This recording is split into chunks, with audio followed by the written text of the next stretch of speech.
Selamat malam. Hari ini saya akan menjelaskan tentang hukum dan kekuasaan, sebuah simbiosis yang kompleks. Hukum dan kekuasaan merupakan dua entitas yang saling berkaitan erat, membentuk sebuah simbiosis yang kompleks dan seringkali rumit. Kekuasaan dalam konteks ini merujuk pada kemampuan untuk mempengaruhi atau mengendalikan perilaku orang lain, baik melalui otoritas formal maupun informal. Hukum di sisi lain adalah sistem norma dan aturan yang mengatur perilaku masyarakat, dirancang untuk menciptakan ketertiban dan keadilan.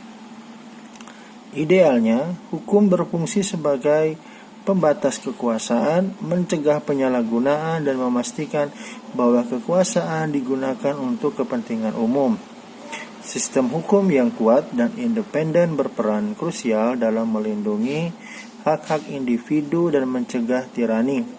Dalam realitanya, hubungan antara hukum dan kekuasaan seringkali tidak sesederhana itu.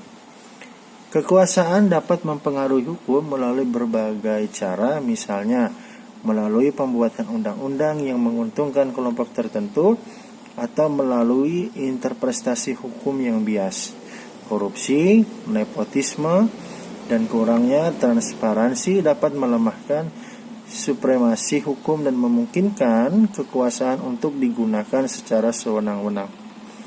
Di sisi lain, hukum juga dapat digunakan sebagai alat untuk memperkuat kekuasaan. Undang-undang yang ambigu atau rumit dapat dimanfaatkan untuk membatasi kebebasan individu atau kelompok tertentu. Penerapan hukum yang tidak adil atau diskriminatif dapat memperkuat ketidaksetaraan sosial dan politik. Penting untuk selalu waspada terhadap potensi penyalahgunaan kekuasaan dan memastikan bahwa hukum tetap menjadi alat untuk menciptakan keadilan dan kesejahteraan bagi semua.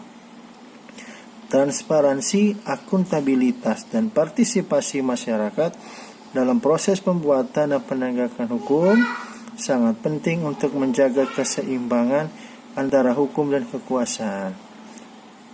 Hanya dengan demikian, simbiosis kompleks dapat berfungsi sebagaimana mestinya, menciptakan masyarakat yang adil dan beradab. Terima kasih.